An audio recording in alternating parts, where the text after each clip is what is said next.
I'm Lauren from laurenslatest.com, and today we're making caprese salad. So the first thing that I'm going to do for this salad is to add my lettuce to my bowl. So I like to use butter lettuce because it's my favorite kind of lettuce, but feel free to use what you have. Anything is fine. You're really just looking for a lighter flavored green leaf that will bulk up your salad so that there's more there to eat. So I am happy with how that is looking. So let me set this aside and we can work on our tomatoes. So for this salad, I am using these little grape tomatoes. I really like these ones specifically because they seem to be extra sweet. Sometimes during the winter, tomatoes are kind of grainy inside. They aren't the best. They're not in season, so obviously they're not the best, but I find grape tomatoes always hold their flavor and sweetness no matter the time of year. For my tomatoes, all I have to do is slice them in half and then I'm gonna place them onto my lettuce. So I have a really great pile of tomatoes that I've sliced through and I'm gonna arrange them down the center of my bowl. You can find these little fresh mozzarella pieces in the refrigerator section at your store. Usually around like the cream cheese or the butter, there should be a section where you can find fresher cheeses like ricotta and cream cheese, things like that. And this is just fresh mozzarella. It comes in liquid and you drain it off and you use a paper towel to kind of get rid of all that extra liquid that you don't want in your salad. And now we're gonna take our cheese and arrange it on either side of our tomatoes. So we have our red, we have our white, now we're gonna add our green.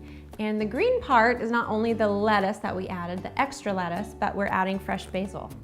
So I have 12 leaves of fresh basil here that I'm going to roll up and slice.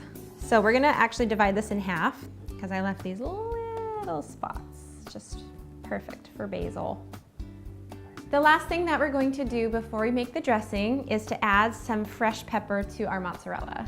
I have actually a special pepper grinder where you can adjust the coarseness of the pepper. You can make it really fine or really coarse.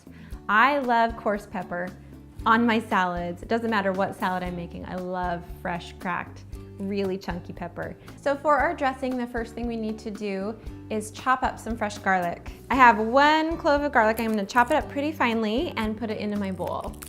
My next ingredient is a little Dijon mustard. And of course, you can't have a balsamic dressing without a little balsamic vinegar. So I'm gonna add some of that into my bowl. Touch of salt. And I know, more pepper, more pepper.